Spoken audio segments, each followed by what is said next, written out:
या मुस्लिम है, अगर हिंदू है तो देखिए धर्म आस्था का विषय है। राम को मानने वाले हमें तो राम दिल में बसते हैं, और अल्लाह को मानने वाले अल्लाह हमारे दिल में, हम अल्लाह एक है, हम मध्य। और ये जो चाहे हिंदू हो या मुस्लिम हो, आस्था का विषय है। वो सब अपने अपने धर्म को अपने स्तर से मानते हैं। अल्लाह को मानने वाले अल्लाह को मानते हैं, राम को मानने वाले राम को दिल से मानते हैं, और दिल में बता के रखते हैं, दिखा। 1000 का काम किए महीने में तो 5000 सरकारी विभाग में हम दफ्तर में जमा कर देते हैं। तो क्या हम अपने बच्चों को पढ़ाएंगे? क्या उनके भविष्य के बारे में सोचेंगे? आदमी यही नहीं करेगा।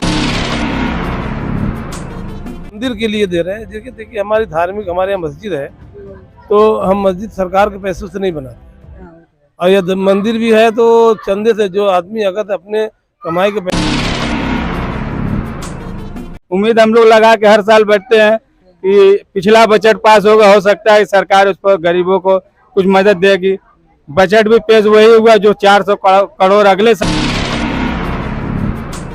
वाराणसी, इस समय हम वाराणसी के जलालीपुरा क्षेत्र में हैं।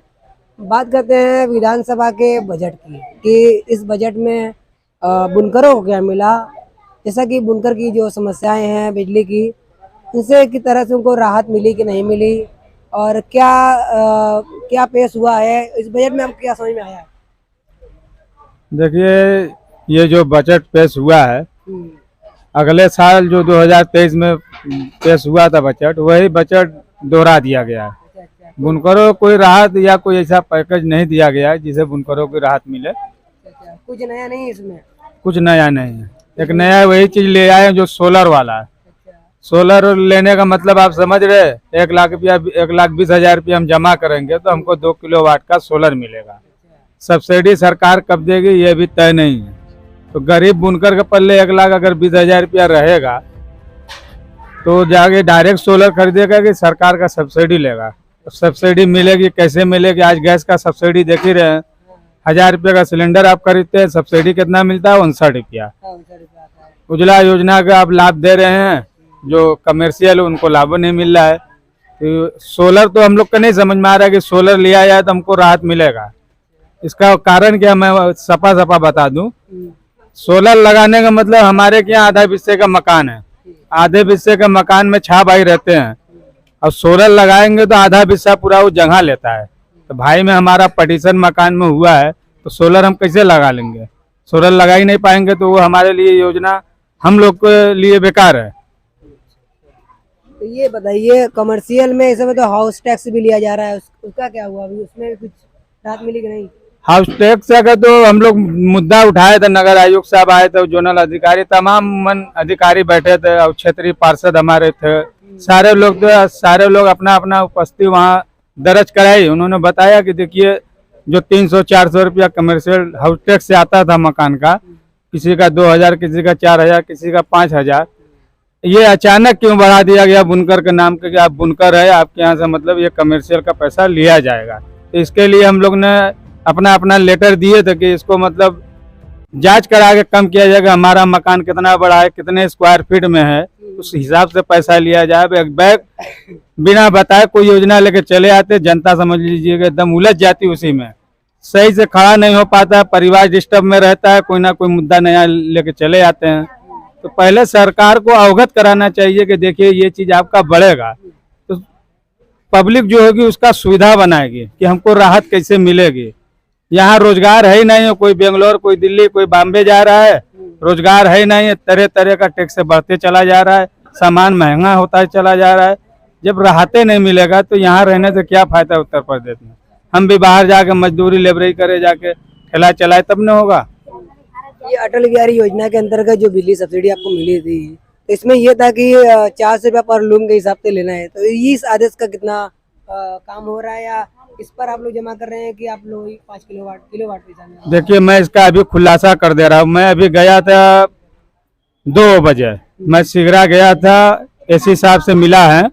हाँ, मिले थे। हम मकबूल हसन सरदार थे और मनीष शर्मा थे, तमाम हम लोग संगठन के 3-4 लोग हम लोग गए तो वहाँ मिला था, एसी से बात किया गया। उन्होंने एक चीज स्पष्ट कर दिया है, अगर आप जैसे मिसाल के तौर पे ले लीजिए कि 800 रुपया एक मशीन अगर आप चला रहे हैं तो यूनिट के हिसाब से जोड़ा जाए, पैसा 800 रुपया बन रहा है, तो सरकार उसको तय ऐसे किया है कि मतलब 400 रुपया, 800 का बिल हो रहा है, 400 रुपया सब्सिडी में मिल जाएगा आपको और 400 रुपया बिजली विभाग सरकार से लेगा। यही हमको मिला है। उसका एक उदाहरण ये भी बताया कि अगर आप HP के हिसाब से पैसा दे रहे, जैसे 1 किलो वाट हम लिए, 2 लूम का हम जान के मतलब पैसा जमा कर रहे हैं, 1 किलो के जगह अगर आपका 1500 जा रहा है, जैसे 1.5 किलो को जोड़िए, तो वो 1.5 किलो का आधा किलो का पैसा वो बढ़ती जोड़ेगा। मशीन आप एक लगाए हैं, काटी मशीन के लेके 2, तो सरकार ये मान के चली थी कि मतलब आधे हार्स पावर में ये मशीन चलती है, तो उन्होंने ये 400 रुपया रेट तय कर दिया।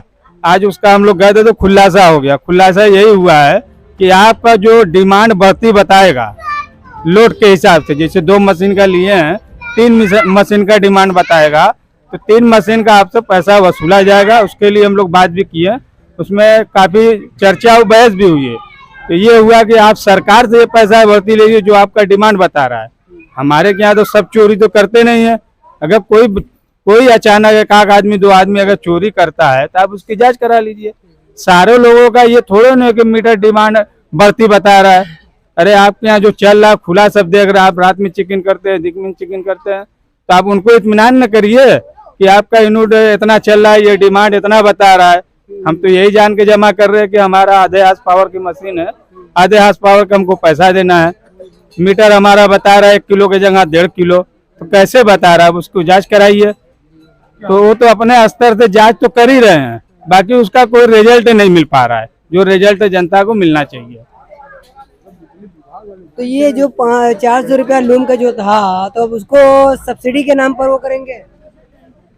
सरकार तो मोटा मोटा बता दिया कि हमने एक चीज तय की है कि मतलब यूनिट के हिसाब से अगर इनसे पैसा लिया जाए तो एक मशीन का 800 रुपया उन्होंने एक मत्थन करके जोड़ा, तो कहें कि उसी में से इनको एक राहत दे दिया जाए कि 400 रुपया इनको सब्सिडी दे दिया जाए, 400 रुपया बिजली विभाग सरकार से वसूल करेगी। ये आधार पर उनको मिला है।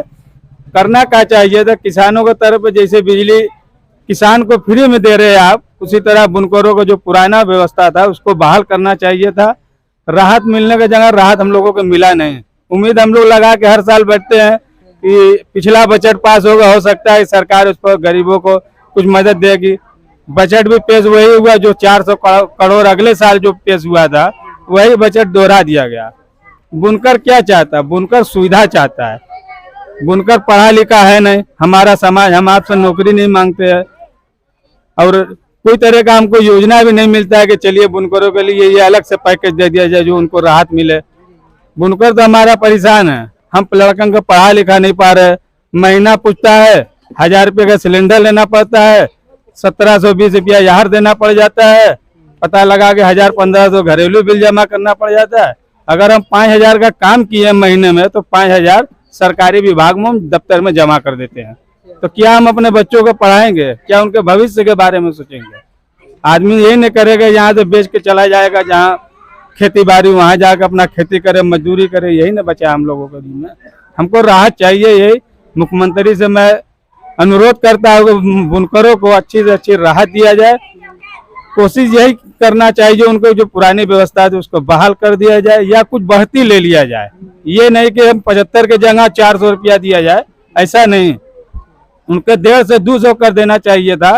एक बैग 400 रुपया कर दिया बुनकरों के लिए, मन समझ लो को बहुत बड़ी समस्या है। अब समस्या एक चीज की ये है कि जो हम लोग फिक्स के रेट पर तो देते हैं जरूर, बाकी वो डिमांड के हिसाब से जोड़ा जाए उनको तो पैसा हम लोगों का बढ़ती चला जा रहा है।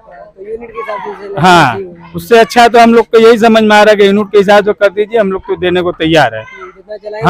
हाँ, मिनिमम चार्ज होना चाहिए, जैसे अब प्रदूषण में चलता है, मिनिमम चार्ज होना चाहिए जो दे सके। हमारे साथ यहाँ के पार्षद महोदय भी हैं, हाजी वकास साहब, उनसे ही बात करते हैं कि इस बजट में आपको क्या समझ में आया है।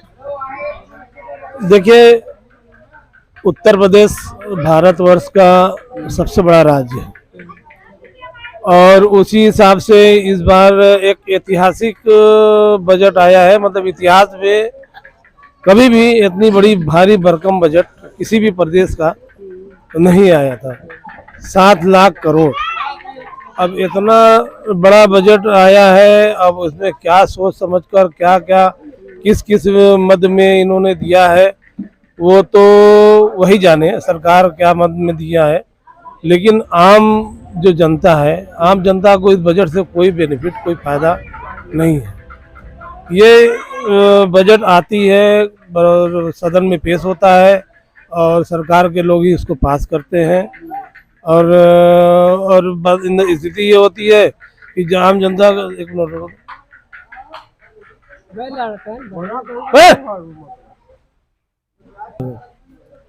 और स्थिति ये होती है कि बजट पे बजट, बजट पे बजट दर साल पेश होता है, लेकिन आम जनता को उस बजट से कभी भी आप देख लीजिए किसी भी सरकार में क्या फायदा मिला, कुछ नहीं। अब बजट अब आया, इस बार आया तो ये सरकार इतनी मतलब जिसे देखिए हमारे माननीय मोदी जी कहते हैं कि सबका साथ, सबका विकास, सबका विश्वास, तो बजट उस पे आना चाहिए कि कहते आप इस देश में हिंदू, मुस्लिम, सिख, ईसाई, जैन, बौद्ध, पारसी सभी धर्म के जाति के लोग रहते हैं, उसके आधार से सबके लिए मंदिर के लिए दे रहे हैं। देखिए हमारी धार्मिक, हमारे यहाँ मस्जिद है तो हम मस्जिद सरकार के पैसों से नहीं बनाते, और यह मंदिर भी है तो चंदे से, जो आदमी अगर अपने कमाई के पैसा चंदे से मंदिर और मस्जिद बनते हैं। अब तो उसको इस तरह से किया जा रहा है कि उसी पे वोट लिया जा रहा है, मंदिर और मस्जिद के नाम पे पब्लिक को उसी में उलझा दिया गया है और बजट को भी, अब बजट में भी उसको ला दिए। अच्छा, बजट में मंदिर और मस्जिद को तो कुछ नहीं थी, मस्जिदों में हमारी सरकार का तो कुछ लगता नहीं है, लेकिन मदरसे का लगता है। मदरसा एक शैक्षिक संस्थान है और शिक्षा दिलाना सरकार का हक, सरकार का धर्म है, और उस पे अपने धर्म पे सरकार काम ना करके, अब बताइए इस बजट में मदरसे पे एक पैसा भी सरकार ने नहीं दिया है। तो ये क्या दिखाना चाहते हैं, सरकार क्या दिखाना चाहती है? देखिए सरकार सबका है, सभी धर्म जाति के लोगों का है और एक वर्ग विशेष का नहीं है। तो इस बजट में बुनकरों के लिए, जैसा आपने कहा, बुनकरों के लिए कोई भी अलग से पैकेज नहीं दिया गया, कोई राहत नहीं। 400 करोड़ का पिछली बार का बजट था, 336 करोड़ या का था, कुछ 60-65 करोड़ बढ़ा के बुनकरों का बजट भी पिछले साल 2023 में 24 में किए थे और यह 22-23 में और 23-24 में ये किए। जबकि हम आपको बताएं कि बुनकर जो कपड़ा बुनता है, बुनकर जो टैक्स दे रहा है, अब जीएसटी के रूप में हजारों हजार करोड़ सरकार को दे रही है, उससे बुनकरों को के पैसे से सरकार को बहुत ज़्यादा लाभ मिल रहा है, बहुत ज़्यादा धन मिल रही है। तो बुनकरों को जिससे आप ले रहे हैं तो उनको आपको देने में क्या हर्ज है? मान लो जब हजारों हजार करोड़ आपको ये जीएसटी के, कपड़ों पे जीएसटी के नाम पे आपको मिल रही है, जबकि कपड़ों पे कभी भी, जब केंद्र में कांग्रेस की भी सरकार थी तो एक्साइज ड्यूटी कपड़ों पे एक बार लगाया था, लेकिन उसका आंदोलन, विरोध हुआ और सरकार ने तुरंत उस 3% एक्साइज ड्यूटी को हटा दिया था। लेकिन कपड़ों पे कभी किसी प्रकार की टैक्स नहीं थी। अब तो जीएसटी लग गई 5%, तो आप जब 5% ले रहे तो उसमें से हक तो हमारा बनता है, बुनकरों का बनता है। बुनकर आपसे अपना हक मांगता, कोई भीख तो मांग नहीं रहा है। तो उस बजट को आपने बिजली, जब माननीय महाराज जी ने कहा था, महाराज योगी आदित्यनाथ जी ने, हमारे मुख्यमंत्री जी ने कहा था कि जब बिजली की समस्या आई, बुनकर आंदोलन करने लगे, सड़क पे उतर गए, आपस में कारोबार बंद कर दिए, अब और तो सरकार से गुहारें लगाई। तो सरकार ने कहा था कि देखिए हम आपकी बातों को, जो आपकी समस्याएं हैं, जो आपकी मांगे हैं, उस पर विचार करेंगे और उस पर जो आप लोगों को मांग है कि 2006 से जो हमें फ्लैट रेट व्यवस्था मिल रही थी, हमारी सरकार, योगी जी ने कहा कि हमारी सरकार उससे सस्ती और अच्छी व्यवस्था देगी। तो उनको अपने बात पे कायम होना चाहिए कि जब उन्होंने कहा कि आप लोग, हमारी सरकार 2006 से सस्ती और अच्छी व्यवस्था देगी, तो उन्होंने तो और जबरदस्त लगा दिया, जहाँ 65 रुपया एक आधा किलोवाट पे और 130 रुपया 1 किलोवाट जब दे रहे थे, तो उसको आपने बढ़ा के सीधे 400 रुपया कर दिया। तो वो सस्ती और अच्छी कहाँ होगी? और उसके साथ साथ उसमें जो नया जियो आया सरकार का, जो नई गाइडलाइन आई, उसमें बिजली विभाग कह रही है कि हमें सरकार से आदेश आया है कि 2 किलो के नीचे से हम कम से सरकार बिजली का बिल जमा नहीं करेंगे। अगर तो बुनकरों की इतनी चिंता है, जबकि बुनकर लाइन बुनकारी में जो एक कुटीर उद्योग है, कुटीर उद्योग है, घर घर में एक एक दो दो पावलूम चला के और हमारे बुनकर भाई अपना अपने बच्चों का परिवार पालते हैं। ऐसा भी नहीं कि इस बुनकरी में खाली मुसलमान हैं, जितना आधा हिंदू है भाई हैं तो हमारा आधा मुस्लिम भाई हैं। ये एक दूसरे से जुड़ के ताना बाना से ये चला है। अगर से हमारे धागा हमारे हिंदू भाई बेचते हैं तो मुस्लिम भाई खरीदते हैं, अगर तो साड़ी बीन के ले जाते मुस्लिम भाई ले जाते हैं तो हमारे हिंदू भाई खरीदते हैं। अब तो बुनने वाले भी हमारे हिंदू भाई हैं और खरीदने वाले भी बेचने वाले भी, तो 50-50% का रेशियो है। और उनमें सरकार को सोचना चाहिए। अब वो भी एकदम परेशान है कि जिस तरह से शोषण किया जा रहा है, कि सोच रहे कि मुसलमान परेशान है। देखिए ये हम लोग जैसे हमारे प्रधानमंत्री जी कहते हैं कि आत्मनिर्भर भारत, तो हमारा बुनकर आत्मनिर्भर भारत है, आत्मनिर्भर समाज है। खुद करता है, खुद कमाता है, खुद खाता है और बच्चों को खिलाता है। उसे आपको जीएसटी भी देता है, आपको जीएसटी भी देता है। तो इससे ये कुटीर उद्योग है, इससे अगर से एक साड़ी वो तैयार होती है तो सिर्फ एक लोग का हाथ नहीं होता है, उसमें 15 परिवार के 10 से 15 सदस्य उसमें लग के और लोग लग के इसको तैयार करते हैं। तो जो जिस तरह से सरकार ने अनदेखी की है, हम आपके चैनल के माध्यम से सरकार से कहना चाहते हैं कि जो बजट आपने बुनकरों को पैकेज दिया 400 करोड़ का, जब हजारों हजार करोड़ के रूप में जीएसटी आपको मिल रही है, तो मात्र 900 करोड़ रुपया सब्सिडी बिजली पे आती है, वो दे देंगे। तो बिजली जो जिस तरह से 2006 तक 65 रुपया, और उसमें लोड का कोई वो नहीं था। कुछ बुनकर के दलाल भी हैं जो सरकार को गुमराह कर रहे हैं। ये लोड का मसला कहाँ से आ गया? अगर तो load 1 kilo 2 kilo 10 kilo 20 kilo 50 kilo 75 kilo अगर से लेगा तो उतना सरकार को तो देगा ना, उतना तो देगा ना। ऐसा नहीं कि 1 किलो 75 किलो का लोड ले लिया और 5 किलो का पैसा दे रहा, नहीं देगा। तो 75 किलो का कनेक्शन लिया तो 75 किलो का हिसाब से पैसा भी तो जमा कर रहा है, तो उसमें लोड का मसला ही नहीं था। लेकिन कुछ दलालों ने सरकार को गुमराह किया और हमारे जो प्रमुख सचिव जी हैं और उस मैटर को वो देख रहे हैं। तो उस प्रमुख सचिव में होते हैं मुख्यमंत्री को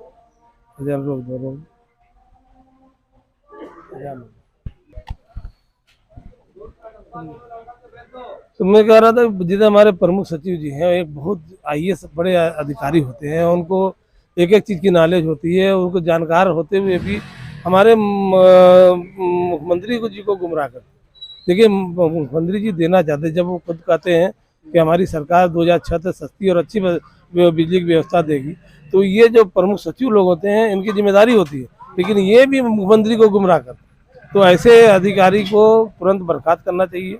और माननीय योगी महाराज जी को हम आपके चैनल के माध्यम से निवेदन भी करते हैं कि देखिए जिस तरह से देश की जनता 25 करोड़ की उत्तर प्रदेश की आबादी है, वो आप उसके रहनुमा हैं, आप सबके बारे में सोचते हैं। माननीय प्रधानमंत्री जी भी 135 करोड़ जनता के प्रतिनिधित्व करते हैं और आप 25 करोड़ जनता के प्रतिनिधित्व कर रहे हैं, तो आपको सबके भले के बारे में सोचना है।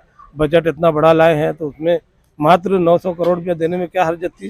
तो अब इनको नया प्रावधान लाना चाहिए, एक नया प्रस्ताव ला के बना के, और बुनकरों को जो सब्सिडी का मामला है बिजली का, और जिसमें हमारे हिंदू भाई भी हैं बुनकर और मुस्लिम भाई भी हैं, सबके लिए ये इस कुटीर उद्योग को बचाने के लिए।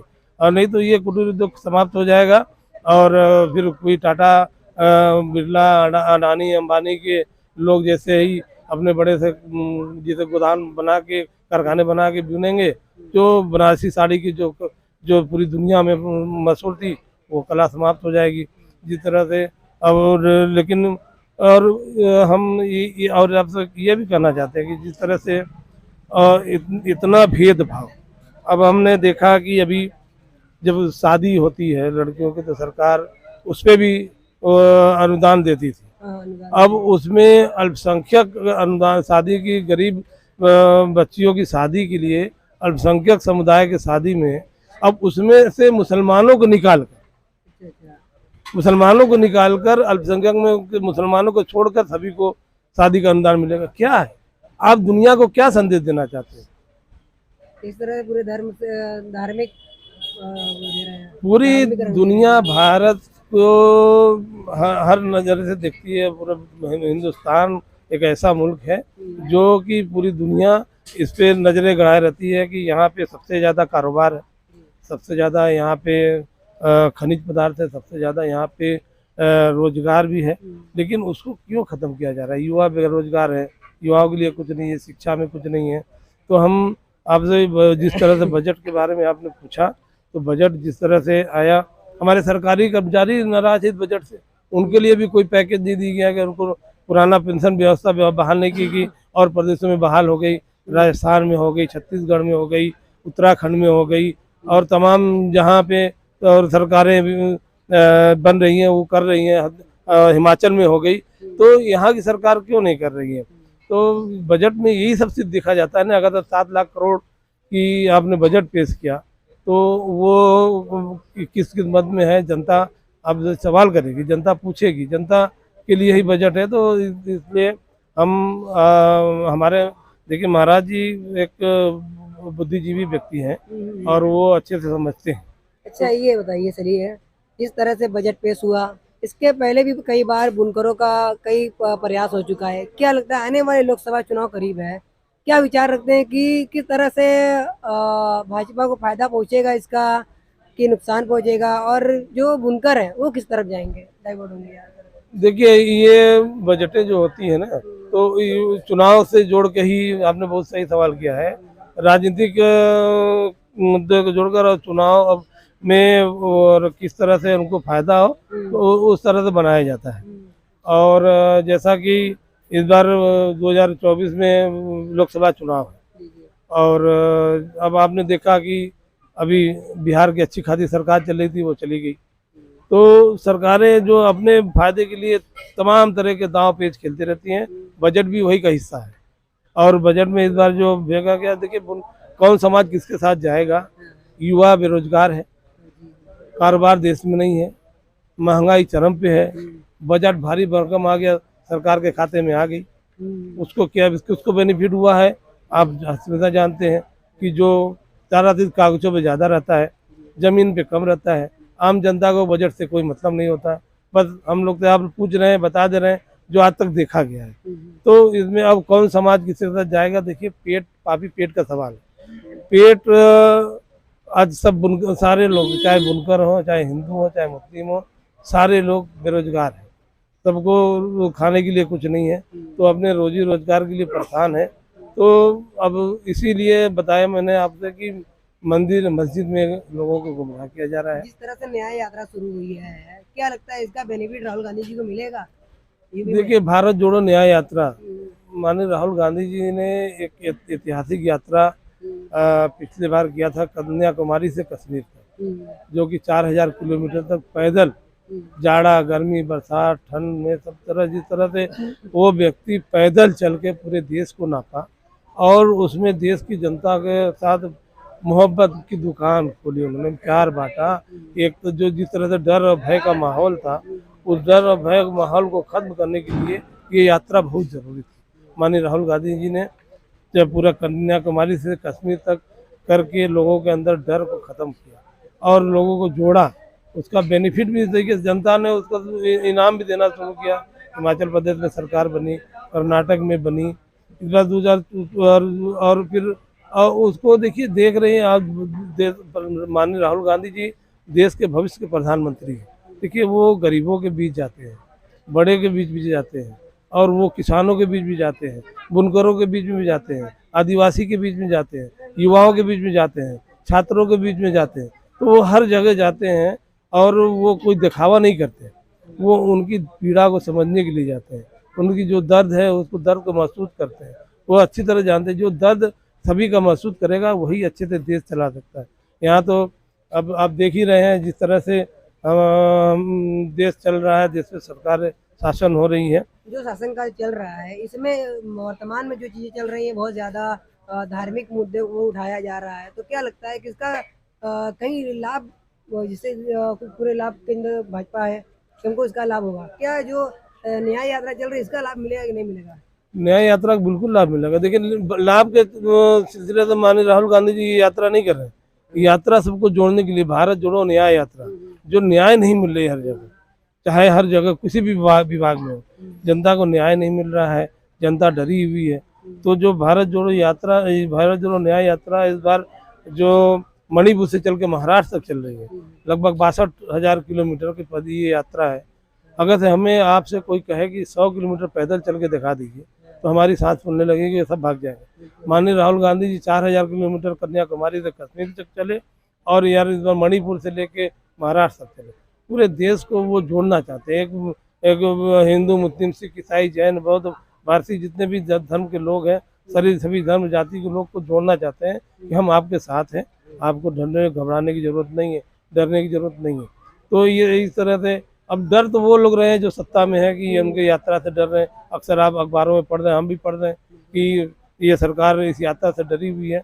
हम राहुल जी डराने के लिए नहीं यात्रा कर रहे हैं, वो जोड़ने के लिए कर रहे हैं, न्याय के लिए कर रहे हैं, मोहब्बत के लिए कर रहे हैं। एक मोहब्बत की दुकान खोलने के लिए यात्रा कर रहे हैं। बनारस से भी ये यात्रा जाएगी और हम लोग यात्रा में शामिल भी होंगे, क्योंकि अभी उन्होंने अखिलेश यादव जी को भी यात्रा में शामिल करने के लिए न्योता दिया। झारखंड के मुख्यमंत्री भी शामिल हुए। तो ये किसी पार्टी विशेष से नहीं है। ये अखिलेश, आप अभी अखिलेश यादव का जिक्र किए हैं, हमेशा आजकल सीट को लेकर काफी खींचतान रहती है। क्या सीट का सही चयन नहीं हो पाया है कि क्या समस्या है? देखिए ये बार बार इंडिया गठबंधन हाँ सही सवाल किया। देखिए अभी चुनाव, अभी देखिए हमें लग रहा है कि 25-26 तारीख तक, फरवरी तक हमें लग रहा है चुनाव आचार संहिता लग जाएगी। और वो अक्सर अब टिकटें जो बढ़ती थी तो पहले 6 महीना पहले बढ़ जाती थी, अब चुनाव बहुत मात्र 10 से 15-20 दिन का रह गया और उसी दिन में टिकटें बढ़ती हैं। और हमेशा हुआ है कि जब चुनाव में टिकट को लेकर वो थोड़ा सा मनमुटाव होता है, किसी को मिला तो खुश, किसी को नहीं मिला तो वो नाखुश। लेकिन इंडिया गठबंधन का ये इस बार चुनाव विपक्ष इंडिया गठबंधन का है। बाकी हमारे माननीय प्रधानमंत्री योगी मोदी जी हैं, उनका जो गठबंधन है, हमारा 28 लोगों का गठबंधन है, उनका जो एक अकेला सब पे भारी, लेकिन उनको 38 लोगों का गठबंधन है। माननीय मोदी जी कहते हैं कि सदन के अंदर के एक अकेला सब पे भारी, और वो अकेला 38 लोगों के साथ, 38 दलों के साथ गठबंधन लेके चल रहा है। हमारा इंडिया गठबंधन है, 26 से अब 2 जुड़े हैं, 28 हुए हैं। तो उस गठबंधन को भी तोड़ने की कोशिश की जा रही है। डर है यात्रा, जैसे आपने कहा कि भारत जोड़ो न्याय यात्रा का डर, तो डरने की, मोदी जी जब अकेले सबसे भारी है तो डरने की जरूरत नहीं है। तो वो बहुत मायावती आएंगे गठबंधन में? बिल्कुल आएंगी, मायावती जी बिल्कुल आएंगी। और देखिए क्योंकि विपक्ष एकजुट हो रहा है, एकजुट हो रहा है। नीतीश कुमार जी से डर गए थे तो नीतीश कुमार जी को किनारे कर दिया, तो इस तरह से है। लेकिन देश के लिए सोचना चाहिए। हम लोग एक आम व्यक्ति हैं और जो सरकारें होती हैं देश के हित में चलती हैं, देश के लिए चलाती हैं, आम देश की जनता के लिए होती हैं। तो आपके चैनल के माध्यम से यही कहेंगे कि देश के लिए करिए, देश की कोई भी सरकारें हो, देश की जनता के लिए करिए। देश में प्यार, मोहब्बत, भाईचारा, एकता होना चाहिए। देश हमारा, हिंदुस्तान मुल्क पूरी दुनिया में तरक्की करे, हमारी जीडीपी बढ़े। जब मनमोहन सिंह जी ने छोड़े उनकी 2014 में सरकार उनकी खत्म थी, तब जीडीपी 8% थी, आज माइनस में चल रही है। तो ये कोई देखिए, देश चलाने के लिए विदेश नीति अच्छी होनी चाहिए, आर्थिक नीति अच्छी होनी। कोई आर्थिक नीति का इसमें कोई ऐसा जानकार इस सरकार में है ही नहीं है। हमारे पी चिदम्बरम थे, हमारे अर्थशास्त्री, हमारे प्रधानमंत्री मनमोहन सिंह खुद थे, तो अर्थशास्त्री उनके कोई है ही नहीं है। निर्मला सीतारमण को लिया के पकड़ के उठा के बिठा दिया। तो अब कैसे बेचारी महिला कैसे कितना चलाएगी, जिसे चल रहा है चला रही है। लेकिन अब तो सारा चीज़ तो अकेले देखिए, मंत्री बटे अलग अलग विभाग जरूर है, लेकिन सारा सबकी कमान माननीय मोदी जी के हाथ में है, तो सब कुछ वही चलाते हैं। अच्छा, आखिरी सवाल है हमारा, वीडियो खत्म हो रहा है, बहुत लंबा हो गया है, कि जिस तरह से ईवीएम पर बराबर दोष भी दिया जा रहा है और एक तरफ धर्म का ये अपना जातिवाद बहुत ज्यादा उड़ गया है, तो ये दोनों चीजों को लेकर चुनाव इंडिया कहीं मजबूत है गठबंधन? देखिए, इंडिया गठबंधन बैलेट पेपर पर चुनाव हुआ या अगर से ईवीएम पर हो गया तो क्या कुछ? देखिए, इंडिया गठबंधन ना भी हो, अगर बैलेट, जैसे आपने कहा कि बैलेट पेपर से हो गया, तो ऑलरेडी सत्ता पक्ष हारेगी, क्योंकि बैलेट से जनता अंदर से त्रस्त हो चुकी है। तो बैलेट से चुनाव, तो अगर बैलेट से करना तो सत्ता पक्ष करा ले। तो इतने सुप्रीम कोर्ट के वकील जो है पिछले कई दिन से दिल्ली में धरना कर रहे हैं, लाखों को लाख लोग पूरे देश से जा रहे हैं। तो वो सुप्रीम कोर्ट के वकील है, कोई आम आदमी नहीं है, उसको एक विद्वान लोग हैं। विद्वान लोग वहाँ पे देश के हित के लिए सोच रहे हैं। तो हम लोग तो कोई हैसियत नहीं, लेकिन वो लोग कुछ सोच के ही आंदोलन कर रहे हैं। तो बैलेट पेपर पहले होता था चुनाव, और जिस देश ने, कोरिया, जापान, इन लोगों ने जिसने ईवीएम को इजाद किया, ईवीएम पहले, आज वो लोग ईवीएम को बंद कर दिया। अमेरिका में बैलेट पेपर से चुनाव होता है, कोरिया में होता है, जापान में होता है, ऑस्ट्रेलिया में होता है, तमाम विदेशों में बैलेट पेपर से चुनाव होता है। तो अब जो ईवीएम सारे देश छोड़ रहे हैं, क्योंकि इस पर स्वच्छ चुनाव होना चाहिए। तो अब जिसने इजाद किया उसी ने ईवीएम को छोड़ दिया। तो हमारे जो, हम तो सल्यूट करते हैं सुप्रीम कोर्ट के वकीलों को, जिस तरह से उन्होंने एक मुहिम छेड़ा है, और चुनाव आयोग को बार बार उन्होंने कहा कि भाई आप ईवीएम ले आइए। और हमारे महामहिम जो वो है, राष्ट्रपति से भी गुहार लगाई, और सुप्रीम कोर्ट के जस्टिस साहब से भी, जो उच्च न्यायालय हमारा, उनसे भी गुहार लगाई है। तो वो लोग जो दबाव बनाए हैं, और दबाव इसलिए बनाए कि आम जनता की उनको चिंता है, जो उनके अंदर दर्द है, जो पीड़ा है, जो देश जहाँ कहीं किसी और दिशा में जा रहा है, देश को एक साथ रखने के लिए बहुत ज़रूरी है कि बैलेट पेपर से चुनाव हो। और उसी को लेकर आगे हमारे सुप्रीम कोर्ट के सारे वकील लगे हुए हैं। और जब कोई मांग होता, आंदोलन होती है, तो सरकारें उस पर ध्यान देती हैं, और उस सरकार इसीलिए होती है। देखिए, ये आंदोलन, मांग और प्रदर्शन करने का अधिकार है, ये हमारे संविधान में, भारत के संविधान में उसका उपयोग कर रही है हमारे सुप्रीम कोर्ट के सभी सम्मानित वकील। हम उनको सल्यूट करते हैं। और हम अपने चीफ जस्टिस ऑफ इंडिया से DY चंद्रचूड़ जी से भी कहते हैं कि वो बहुत बड़े विद्वान हैं, उनको भी वो समझ भी रहे अच्छे से। तो उनको भी चाहिए कि इस पर तुरंत फैसला ले, सारा देश आपके साथ है। ठीक, बहुत अच्छा लगा बात करके। हमारे साथ बिस्मिल्लाह साहब है। एक बार इंडिया पर इनसे चर्चा कर लेते हैं कि इंडिया गठबंधन के साथ बुनकर जाएगा कि क्या लगता है आपको? देखिए, इंडिया जो गठबंधन बना हुआ है हिंदुस्तान का अंदर, महंगाई, बेरोजगारी के लेके हर आदमी परेशान है। कोई भले नहीं कह पा रहा है आपसे, हर आदमी हर वर्ग का परेशान है। तो बुनकर समाज जो है हमारा इंडिया गठबंधन के साथ जाएगा, उन्हीं को हम लोग जिताएंगे। बहुत अच्छा लगा बात करके। और मिलते हैं अगली रिपोर्ट में। और रिपोर्ट लंबी हो गई है। चैनल को लाइक करें, सब्सक्राइब करें, दोस्तों में शेयर करें, ताकि लोग जागरूक हो सकें कि उनको धर्म के नाम पर नहीं, महंगाई, बेरोजगारी के नाम पर वोट करना है, और सत्ता परिवर्तन करना बहुत ज़रूरी है। क्योंकि धार्मिक मुद्दे बहुत ज़्यादा उठ रहे हैं। हाँ, क्या कहना चाहेंगे? नहीं, बहुत सही आपने कहा कि धर्म का नाम, देखिए, अगर हम हिंदू हैं या मुस्लिम हैं, अगर हिंदू हैं तो देखिए, धर्म आस्था का विषय है। राम को मानने वाले हमें तो राम दिल में बसते हैं, और अल्लाह को मानने वाले अल्लाह हमारे दिल में, हम अल्लाह एक है, हम मध्य। और ये जो चाहे हिंदू हो या मुस्लिम हो, आस्था का विषय है। वो सब अपने अपने धर्म को अपने स्तर से मानते हैं। अल्लाह को मानने वाले अल्लाह को मानते हैं, राम को मानने वाले राम को दिल से मानते हैं, और दिल में बता के रखते हैं, दिखावा नहीं करते हैं। तो यह बहुत अच्छा आपने सवाल किया कि धर्म को बीच में ना लाके, जो धर्म एक आस्था का विषय है, और देश चलाना एक राजनीतिक विषय है। तो आस्था और राजनीतिक विषय को अलग अलग है, उसको जोड़ के नहीं चलना। तो बहुत अच्छा लगा यहाँ जलालीपुरा के पार्षद से बात करके। और जो सामाजिक कार्यकर्ता जो सामाजिक मुद्दों पर बराबर चर्चा करते रहते हैं, इनसे बात करके बहुत अच्छा लगा। मिलते हैं अगली अपडेट के साथ। कैमरामैन समीर अंसारी के साथ ब्यूरो चीफ मकबूल अहमद अंसारी की वाराणसी से रिपोर्ट।